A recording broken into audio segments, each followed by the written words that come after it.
الحمدللہ رب العالمین والصلاة والسلام علی حبیبہ محمد وآلہ وصحبہ اجمعین اما بعد فاعوذ باللہ من الشیطان الرجیم بسم اللہ الرحمن الرحیم وَإِذَا جَاءَكَ الَّذِينَ يُؤْمِنُونَ بِآيَاتِنَا فَقُلْ سَلَامٌ عَلَيْكُمْ كَتَبَ رَبُّكُمْ عَلَى نَفْسِهِ الرَّحْمَةَ اللهم سبحانك لا علم لنا إلا ما علمتنا إنك أنت العليم الحكيم مولاي صل وسلم دائما أبدا على حبيبك من زانت به الرسل معزز سامعین کرام السلام علیکم ورحمۃ اللہ وبرکاتہ۔ اللہ کریم نے ارشاد فرمایا ہے، اور جب آپ کے پاس وہ لوگ آئیں جو ہماری نشانیوں پر ایمان رکھتے ہیں تو فرما دیجئے تم پر سلامتی ہو، اور تمہارے پروردگار نے اپنی ذات پر رحمت کو لازم کر لیا۔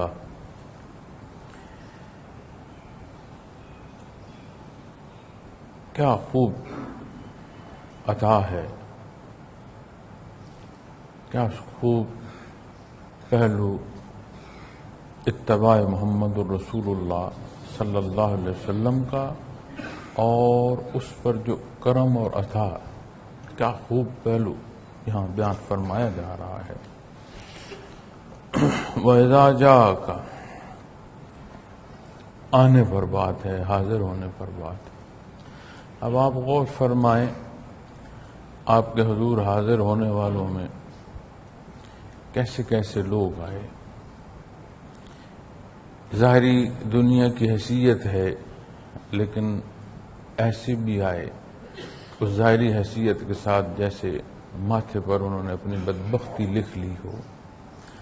ایسے بھی آئے کہ دنیا کے جاہ و جلال کو اور اسی انا یا اسی غصہ یا اسی حیثیت کو لے کر آئے، ہر چیز آپ کے قدموں میں نچھاور کر کے اپنی پیشانیوں پر خوشبختی لکھا گیا۔ تو بات آنے اور حاضر ہونے کے وَإِذَا جَاءَ، آئے کون؟ الذین، لوگ تو یہاں تک تو بات مشترک ہے، یؤمنون، جو ایمان لائے۔ اب یہاں تقسیم ہو گئی بدبخت اور خوشبخت کے پہلو جو ہیں وہ الگ۔ آنے میں آئے، لیکن جنہیں نور ایمان نصیب ہوا ان کا آنا اور ہے، اور جو اس سے محروم رہے ان کا آنا، بلکہ ان کا آنا اور آ کے جو کچھ انہوں نے زیادتی کی مزید بدبختی کا سبب بنا، مزید گھاٹے اور نقصان میں چلے گئے۔ کسی شے کا نہ ہونا ایک بات ہے، اس شے کے ہوتے ہوئے اس کی بے قدری کرنا پھر اور بات ہے۔ اور آپ صلی اللہ علیہ وسلم کا مبعوث ہونا، بنفس سے نفیس جلوہ افروز ہونا جتنی بڑی عطا ہے، اگر اس عطا کی ناشکری کی گئی تو جہاں جب ناشکری کی گئی تب اس حوالے سے اتنا بڑا سوال بھی پیدا ہو گیا اور اس کا جواب بھی دینا پڑے گا۔ تو فرمایا الذین یؤمنون، وہ لوگ جو ایمان لائے، بآیاتنا، ہماری آیات پر، ہماری نشانیوں پر۔ اللہ جل شانہ کی نشانیاں کیا ہیں؟ نبی کریم صلی اللہ علیہ وسلم کے معجزات میں سب سے بڑا معجزہ قرآن کریم ہے۔ قرآن کریم کوئی پہلو زندگی کا، کوئی پہلو جو اس زندگی میں، اس حیات میں گرد و پیش کے حالات کے جاننے تک ہو، کوئی وہ پہلو جو ماضی سے متعلقہ جاننے کی حدوں کو درکار ہو، حال میں صبح و شام کے پورے تسلسل میں کوئی ضرورت، کوئی خواہش، کوئی سوال ایسا نہیں ہے جس کا جواب بھی ارشاد فرمایا گیا ہے اور عین صحیح رہنمائی بھی نہ ارشاد فرما دی گئی۔ پھر بات ہے مستقبل کی۔ مستقبل قریب کی بات کریں یا مستقبل بعید کی بات کریں، کہیں کسی جگہ تشنگی محسوس نہیں ہوتی. تو یہ اتنا بڑا اللہ کا احسان ہے کہ کلام ذاتی سے نوازا. ضروریات کا کوئی بحر ایسا نہیں ہے کہ جس میں تشنگی محسوس ہو. ہر سوال کا جواب موجود. اب آپ غور فرمائیں، سوالات جہالت ہے، جواب روشنی ہے.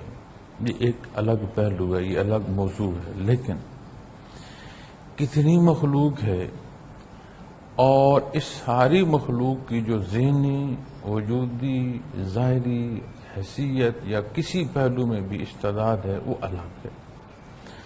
اب اس الگ الگ استعداد میں آپ غور کیجئے گا کہ سوالات بھی ہر ایک کے ایک جیسے نہیں ہوتے.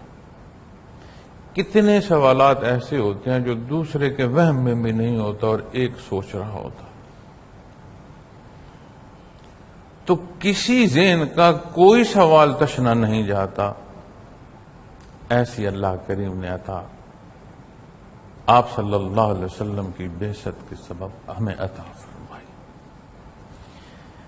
اب جہاں نشانیوں کی بات آئے گی تو پھر انسانی حیات جو ہے اسے اسلام 3 پہلوؤں میں مخاطب فرماتا ہے.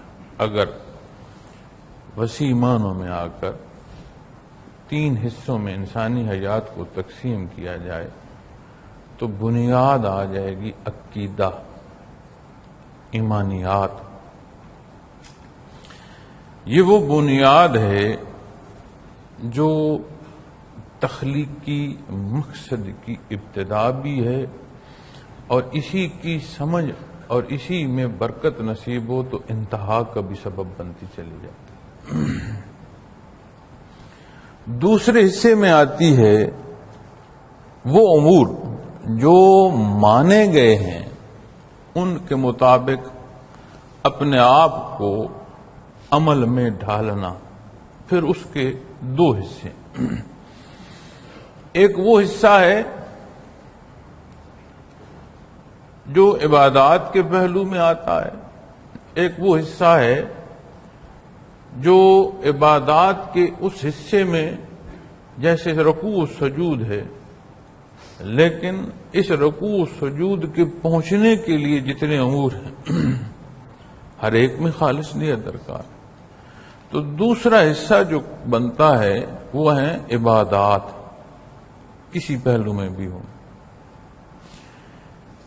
اور عبادات خالص اور عبادات کی پرخلوص ادائیگی، اس کا سبب جتنا مضبوط ایمان ہوگا، جتنا مضبوط عقیدہ ہوگا، اس کا برتاؤ اور اس کا اثر عبادات پر آئے گا.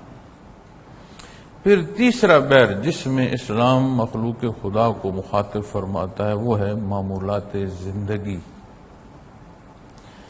ایمان جس قدر مضبوط ہوگا اسی قدر عبادات کا شوق بھی ہوگا، خالص ادائیگی تک کے پہلوؤں کا خیال بھی رکھا جائے گا. پھر جس درجے کی عبادات ادا کی جائیں گی، جس درجے کی عبادات ادا کرنے کی توفیق نصیب ہوگی، اس سارے کے اثرات پھر عملی زندگی پر آ جائیں. معمولات زندگی کا کوئی بحر پھر خالی نہیں رہے گا اتباع محمد الرسول اللہ صلی اللہ علیہ وسلم سے.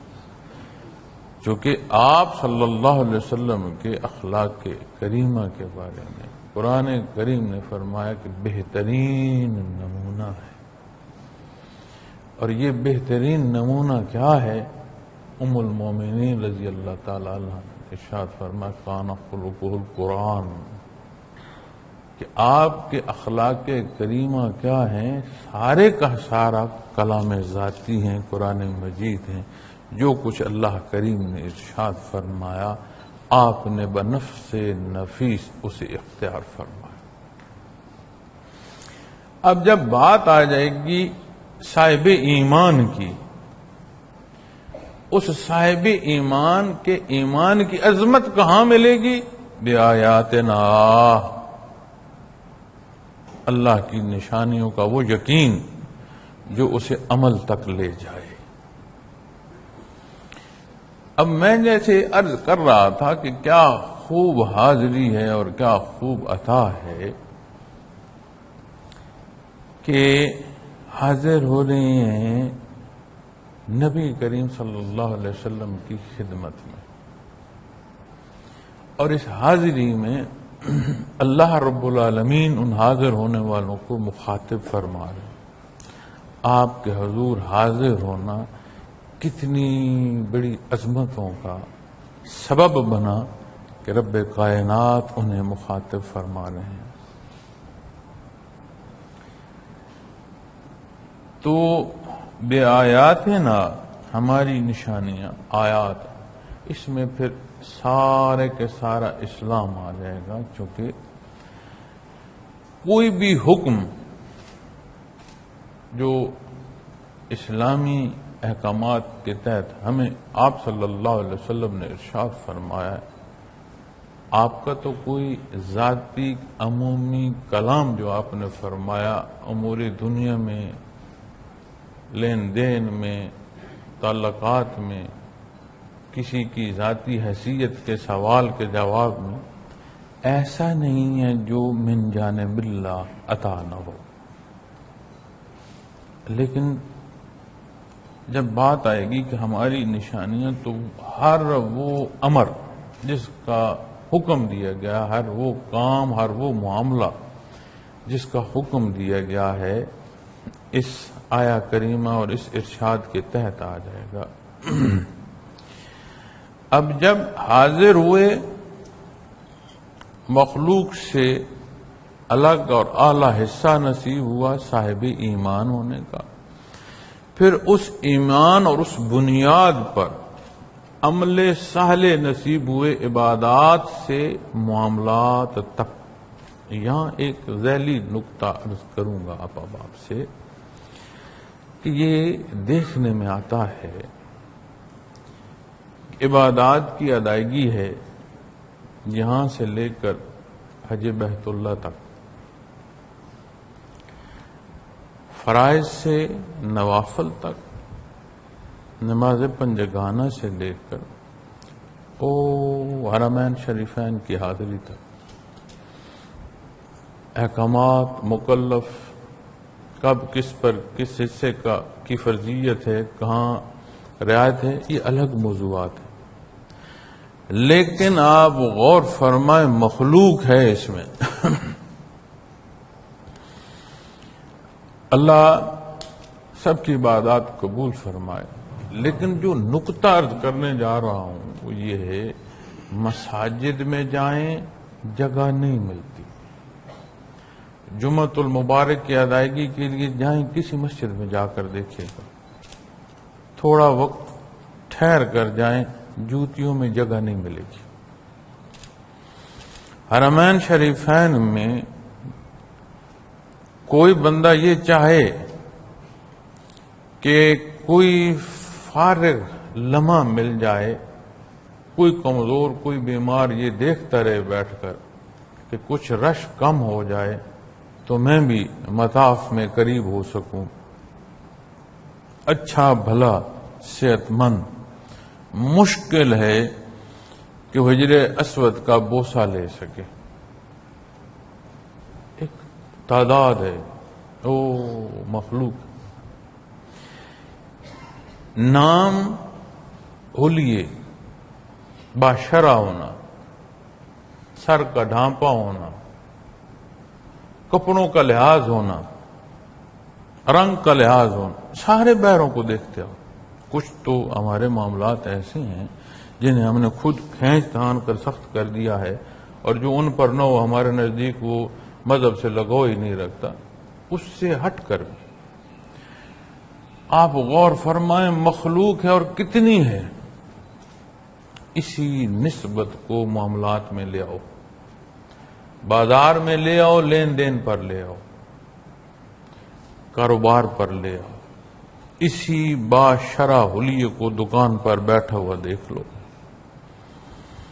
باہم جو معاملات ہیں ان میں دیکھ لو،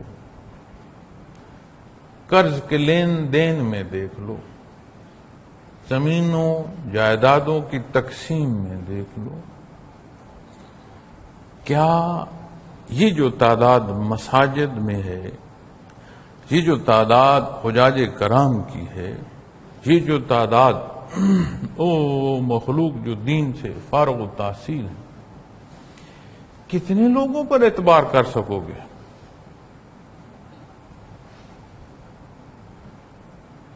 غور فرمائیں، بازار میں جاتے ہیں، ہم سارے عام لوگ ہیں، ضروریات ہیں، ان کی تکمیل میں آتے جاتے ہیں، ملاقات ہوتی ہے، لین دین ہے، ہم سارے عمومی زندگی کے لوگ ہیں، اور یہ اللہ کا احسان ہے کہ ہمیں اللہ نے ایسے شیخ عطا فرمائے، اللہ ان کے درجات بلند فرمائے، نہ خود خواب میں رہے نہ ہمیں خواب میں رکھا، بڑی حقیقت اور بڑی واضح تربیت فرمائی۔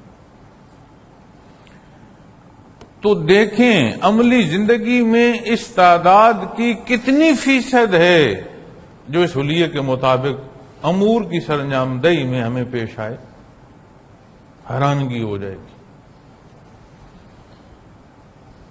بندہ مومن ہو، امت محمد الرسول اللہ صلی اللہ علیہ وسلم کا فرد ہو، قرآن و حدیث کے مطابق حلیہ ہو، اور اس پر 50 روپے کا اعتبار نہ کیا جا سکے، اس کے لین دین میں حیثیت کو بھی چھوڑ دو کہ جی یہ بہت امیر ہے تو اس کے پاس بہت دولت ہے، سودا کر کے دیکھو لگ سمجھ جائے۔ غریب اور مظلوم اور پسے ہوئے کا رویہ دیکھو، جہاں 5 کا 7 لکھا جا سکتا ہے اس نے 5 کے ساتھ 7 لکھ رہا، کیا ہے یہ؟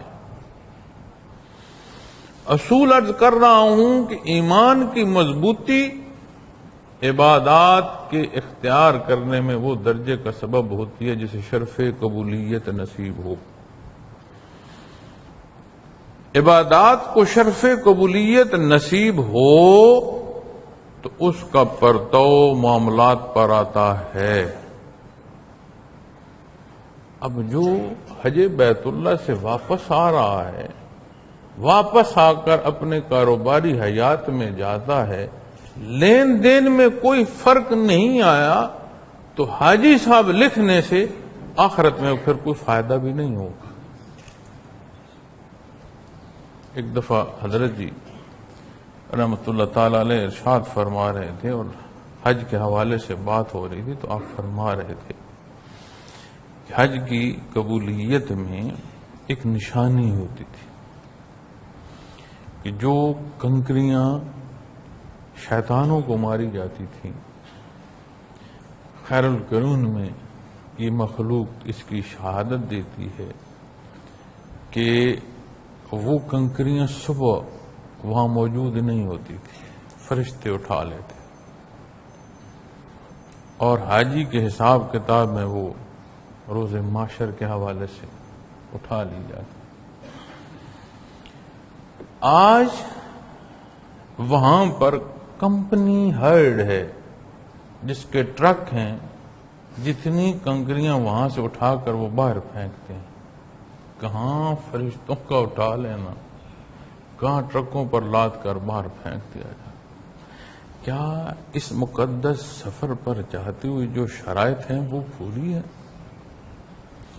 کیا جس رزق سے یہ سفر اختیار کیا جا رہا ہے وہ رزق حلال ہے؟ کیا جو ذمہ داریاں یا جو فرائض کی صورت ہے وہ مکمل ہیں، حیات سے متعلق ہیں یا گھر سے متعلق ہیں؟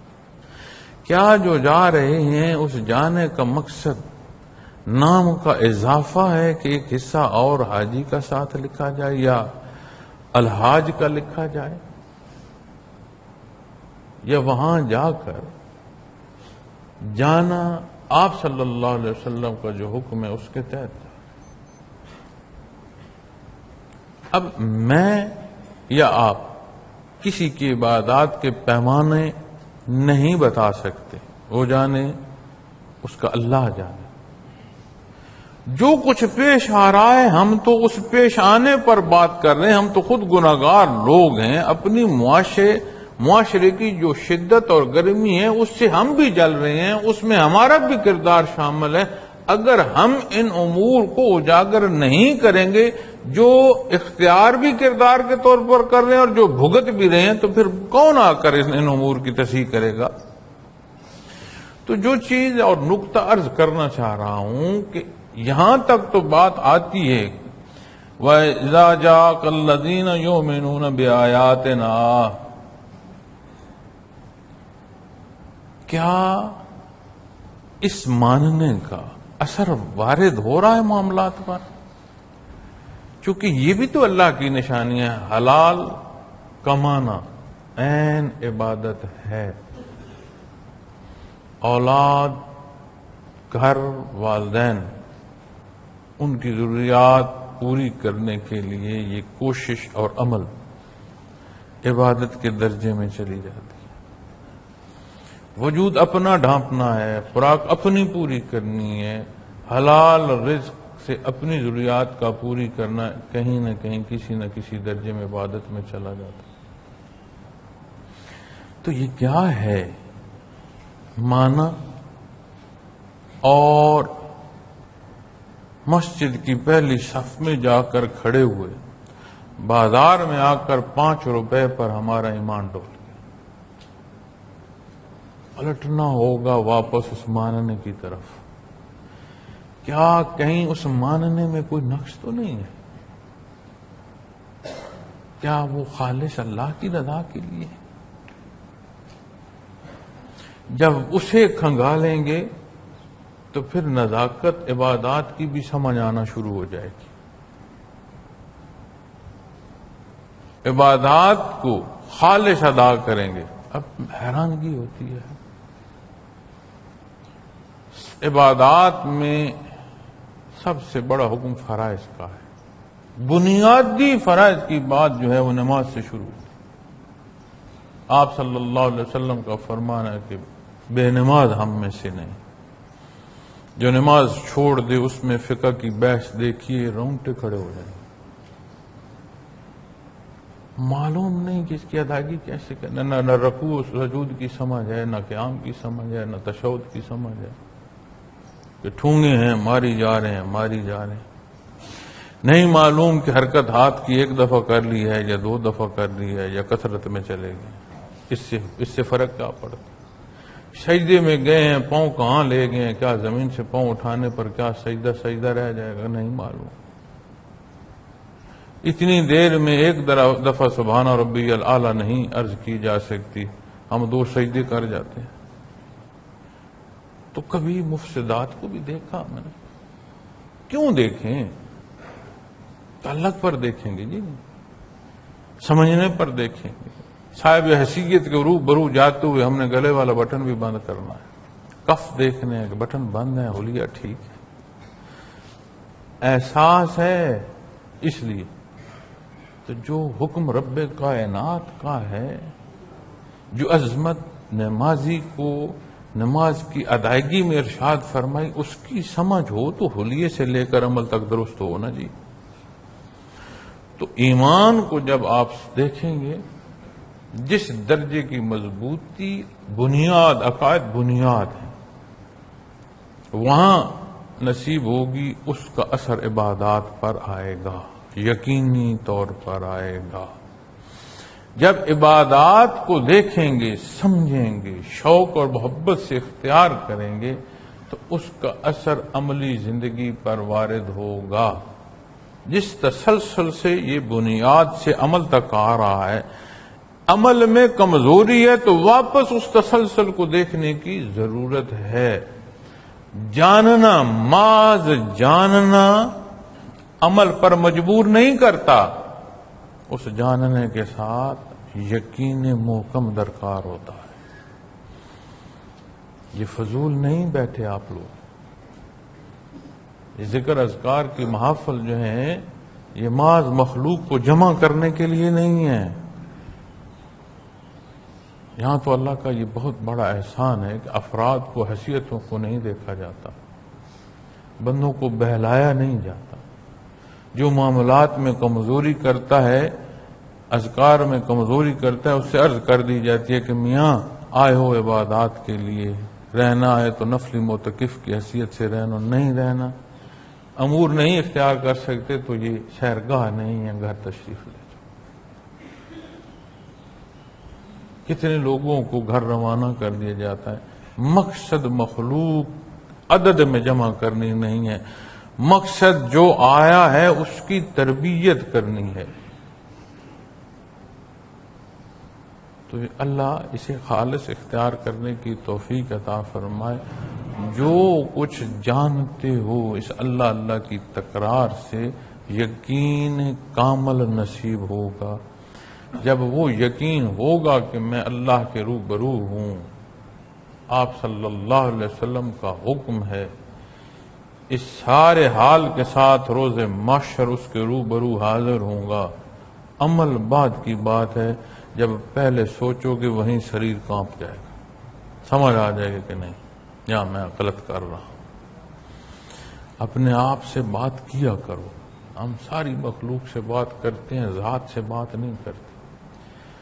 اور اپنی کی گئی غلطی کو جواز تلاشتے رہتے ہیں ہم. اپنے سے بات کیا کرو اور اپنے سے سچ بولا کرو. جتنا مضبوط ایمان ہوگا، کیسے ممکن ہے کہ کیفیات محمد الرسول اللہ صلی اللہ علیہ وسلم قلب میں موجزن ہو رہی ہوں، آ رہی ہوں، نصیب ہو رہی ہوں، اور وہاں سے بات جو ہے وہ غلط بیان ہو رہی ہو؟ ممکن ہی نہیں رہتا. میاں سورج چڑھ جائے تو اندھیرے کا وجود کہنے میں بھی نہیں رہتا. تو اس لیے مضبوط کوشش کریں اور اپنے آپ سے کلام کریں. اور اس کلام کے لیے میں نئے آنے والے سے پرانا جو ساتھی جنہیں زندگی ساتھ بسر ہوگی ان تک عرض کر رہا ہوں. اور یہ باتیں یا یہ نکتے جب کہتا ہوں تو بہت کچھ دیکھ کر کہہ رہا ہوتا ہوں. ٹھیک ہے؟ تو صرف آپ کو نہیں کہتا، میں عرض کرتے ہوئے ایسے محسوس یہ نہیں دیکھتا کہ آپ بیٹھے، میں آئینے کو دیکھ کر بھی بات کر رہا ہوتا ہوں. میں بھی انسان ہوں، مکلف ہوں، اسی دنیا میں ہوں. میں نے بھی کمی بیشی کے کسی پہلو کو اختیار کرتے ہوئے فیصلہ کرنا ہے. اللہ ہم سب کو خالص توفیق عمل عطا فرمائے اور اپنی حفاظت عطا فرمائے رکھے. تو فرمایا فَقُلْ سَلَامٌ علیکم. سبحان اللہ، سبحان اللہ. فرمایا تو فرما دیجئے تم پر سلامتی ہو. جس دل سے مان رہے ہو کہاں سے لائے ہو؟ جس وجود کی طاقت سے زبان لا الہ الا اللہ محمد الرسول اللہ صلی اللہ علیہ وسلم ادا کر رہی ہے، کہاں سے لائے ہو؟ جس سوچ فہم تفکر سے حال تک کی بات کر رہے ہو، کہاں سے لائے ہو؟ اگر اپنے آپ کو ہم نے دیکھنا ہے تو ہم تو امانت دار ہی کسی درجے میں بنیں گے. ہمارے تو شے ہے کوئی، ہر شے اس کی دی ہوئی، اس کی دی ہوئی شے اس کے حکم کے مطابق استعمال کرنے پر فرما رہا ہے میرے حبیب فرما دیں انہیں تم پر سلامتی ہو. سبحان اللہ. ہم کسی سے اچھائی میں پیش آتے ہیں، اچھا کرتے ہیں، اچھائی خالص بھی ہو، مقصد یہ نہ ہو کہ یہ میرا ممنون ہو یا میرا شکر گزار ہو، تب بھی اگلا جواباً اچھائی کر نہ سکے، اچھائی کرنے کی کوئی نہ کوئی صورت ضرور بناتا ہے. کیوں؟ کہ جو اس کے لیے ہم نے عمل کیا وہ ہمارے اپنا فیصلہ تھا. کوئی چیز کوئی شے کسی کو دی تو ہمارے پاس تھی، اس کے پاس نہیں تھی. یہاں ہمارے پاس اپنا ہے کچھ نہیں، جو کچھ ہے اس کا دیا ہوا ہے.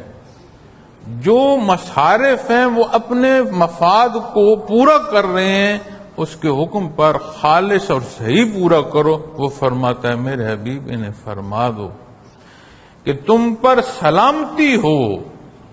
اب جب اللہ فرما رہے ہیں اے میرے حبیب انہیں بتا دیں، انہیں ارشاد فرما، لب ہے محمد الرسول اللہ صلی اللہ علیہ وسلم سے یہ خوش بختی جسے نصیب ہو رہی ہے، کتنی بڑی عطا ہے. پھر جب بات آتی ہے تو یہ نہیں آتی کہ کان محمد رسول اللہ، تھے نہیں آتے. محمد الرسول اللہ، آپ صلی اللہ علیہ وسلم اللہ کے رسول ہیں، کانا نہیں بیان آتا. آج کوئی اتباع محمد الرسول اللہ صلی اللہ علیہ وسلم پر جس درجے کا، جس خلوص سے عمل کرے گا، اس درجے کا، اس حکم کا حصہ داری اسے بھی نصیب ہوتی چلی جائے. حیثیت اور مقام اپنا. دیکھو شہادت پڑھی گئی، آپ کے حضور پڑھی گئی، درجہ صحابیت نصیب ہوئی. صحابہ کرام رضوان اللہ علیہم اجمعین کے روبرو پڑھی گئی، درجہ تابعیت نصیب. یہی شہادت تابعین کے حضور پڑھی گئی، آپ کے پاس حاضر ہو کر پڑھی گئی، شرف ملاقات نصیب ہوئی، بحالت ایمان ملنا نصیب ہوا، درجہ تبع تابعین کا نصیب ہوا. خیر القرون کے بعد جس نے کلمہ شہادت پڑھا، کیا نور ایمان سے محروم رہا یا اسے بھی ایمان نصیب ہوا؟ اب حیثیت اپنی، مقام اپنا، یہ تقسیم میرے رب العالمین کی. نور ایمان سے قلوب مزین ہوئے کہ نہ ہوئے؟ تو جو آج آپ صلی اللہ علیہ وسلم کے حکم پر عمل کرے گا تو فَقُلْ سَلَامٌ عَلَيْكُمْ کا حصہ کسی نہ کسی درجے میں نہیں پائے گا. محمد الرسول اللہ، آپ اللہ کے رسول ہیں، تعلیمات موجود ہیں، برکات موجود ہیں، امتحان گاہ ہے. ہم جو محض گفتگو میں، ہم جو باہم گفتگو کر رہے ہیں، ہم آج اس وقت کے مکلف ہیں. تو جب سارا کچھ ہے آپ کے اتباع میں، جب جانا نصیب ہوگا تو رب کائنات اس حصے سے کیا نہیں عطا فرمائے؟ فَقُلْ سَلَامٌ عَلَيْكُمْ، تو فرما دیجئے تم پر سلامتی ہے. اور اس سلامتی کا کیا اثر ہوگا جو میں عرض کر رہا تھا نا، عملی زندگی میں دیکھو، کلام دیکھو، معاملات دیکھو. میں ایک دفعہ گزر رہا تھا کہیں، کوشش کرتا ہوں کہ کسی کے کہنے سے پہلے میں اسے سلام ضرور دے. اب یہ معاملہ میرا ذاتی ہے، کوئی شاید نہیں ہے دنیا کا اس میں، لیکن غلطی ہوتی ہے جو جہاں کرے. مجھے کوئی یاد نہیں کون ہے، کوئی بندہ مجھے ملا، میں نے ویسے بھی کوشش کرتا ہوں کہ اپنی طرف سے پہلو. میں نے گاڑی روک کر اسے سلام دیا، تو پھر جو ہی میں نے گاڑی آگے چلائی تو مجھے ایک لہجے میں بات نے ایسے کھٹکھٹایا. اس نے کہا کہ کیا الیکشن کا دور ہے، سلام تو تم کر کے گزرتے، روک کر سلام کیا الیکشن کے لیے کیا ہے؟ یقین مانے اللہ، شاید اللہ مجھے معاف فرمائے، مجھے اپنے اندر نے یہ جواب دیا کہ بالکل ٹھیک ہے. اگر اس کی ضرورت کو نہ دیکھتے، تم نے سلام کر کے سلام دینا تھا، گزر جانا تھا. یہ جو روک کر اسے ملے ہو، یہ تم السلام علیکم کے لیے نہیں رکے، اس ذاتی غرض کے لیے رکے.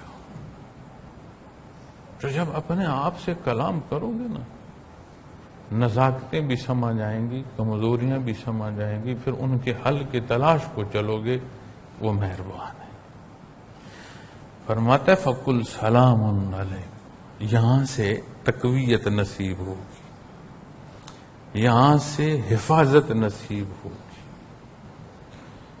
وہ معاف فرمانے والی ذات ہے، وہ غفور الرحیم ہے. اسی طرح اگر ہم کسی کی تربیت کرتے ہیں، اس تربیت میں کمال ذاتی بیان کر رہے ہیں، کسی کو کچھ کہنے کی ضرورت نہیں ہے. میں نے بہت بڑی عمر نہیں ہے، لیکن جتنی میری عمر ہے اس میں نے بہت سارے حال دیکھ لیے. اس تربیت میں کسی نے ذات رکھی، ان کا بھی حال دیکھا، اختتام بھی دیکھے، اور جس نے نہیں رکھی ان کے حال بھی دیکھے. فرق کوئی نہیں پڑتا. اگر مخلوق نے نظام ہستی چلانی ہے تو پھر تو سوچا جا سکتا ہے. اگر نظام ہستی رب کائنات کے حکم سے چلتی ہے تو ہر ایک جو کچھ کر رہا ہے اپنی نیت کو پا رہا ہے. فرق کچھ نہیں پڑتا، ہوگا پھر بھی وہی جو اللہ کریم کو منظور ہے. تو جب اپنے معاملات کو دیکھو گے، لوگوں کی اپنے معاملات سے لوگوں کی تربیت تک، تو یہ ضرور دیکھو، یہ نہ سمجھیں اللہ جل شانہ کے حضور کسی چیز کی کمی نہیں ہے. ہر عمل کس درجے کس نیت پر ہے خوب معلوم ہے. پھر فرمایا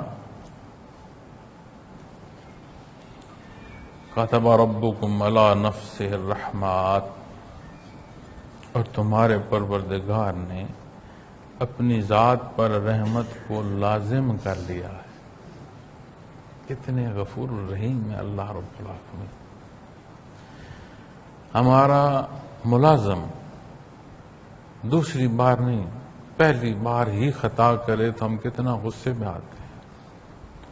وہ بھی حضرت آدم علیہ السلام کی اولاد، ہم بھی حضرت آدم علیہ السلام کی اولاد. وہ بھی مکلف، ہم بھی مکلف. نہ اسے حیات و موت کا اختیار، نہ صحت و بیماری کا اختیار، نہ ہمیں حیات و موت کا اختیار، نہ صحت و بیماری کا اختیار.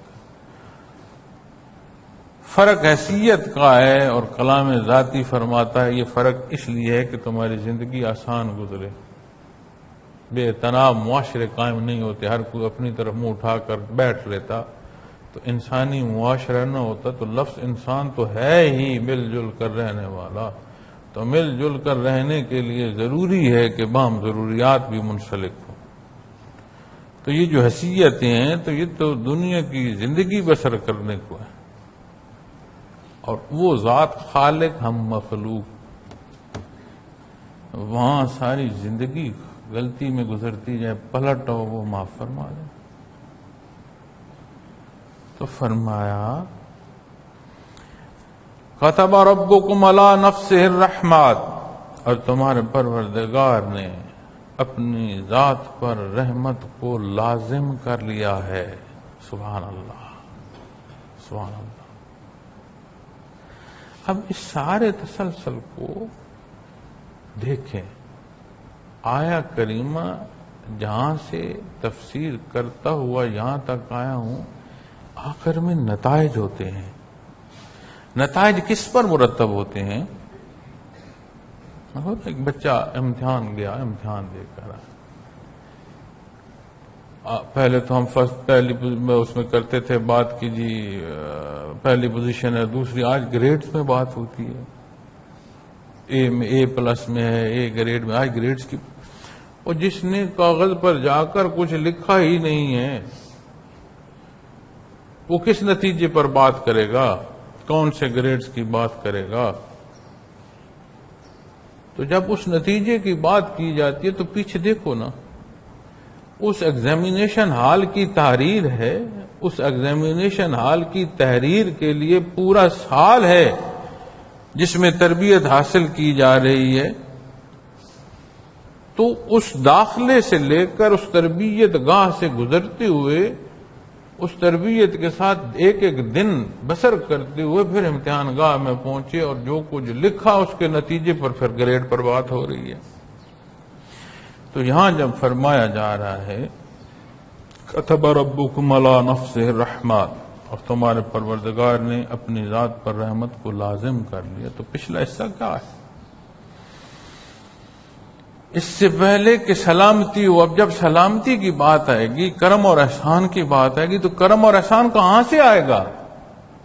اللہ کے حضور سے وہ مہربانی فرمائیں گے، کرم فرمائیں گے، احسان فرمائیں گے. کن پر فرمائیں گے؟ بآیاتنا، جنہوں نے اللہ کے فرمان کو عزیز جانا، عزیز تر جانا، اختیار کیا، زندگی اسی حکم کے تحت بسر کی. اس درجے کو پانے کو کیا بنیاد کیا ہے؟ آمنو. کہاں سے ملا؟ وَإِذَا جَاءَكَ، آپ کے حضور حاضر ہوں. تو اس تسلسل کو دیکھو تو سے آپ کے حضور حاضر ہوئے. آج بھی جو کلمہ حق پڑھتا ہے، آج بھی جو عمل اختیار کرتا ہے، ارشادات محمد رسول اللہ صلی اللہ علیہ وسلم کے تحت کرتا ہے. تو نور ایمان آپ کے تباہ پر لے آیا. آپ کے حضور حاضر ہوئے تو اللہ جل شانہ فرماتے ہیں کہ فرما دیجئے، اعلان فرما دیجئے، یعنی مطلع فرما دیجئے تم پر سلامتی ہے. آپ کے حضور حاضر ہو جانا سلامتی کی صورت میں نصیب ہوا. جب وہاں پہنچ گئے تو فرمایا اور تمہارے پروردگار نے اپنی ذات پر رحمت کو لازم کر لیا،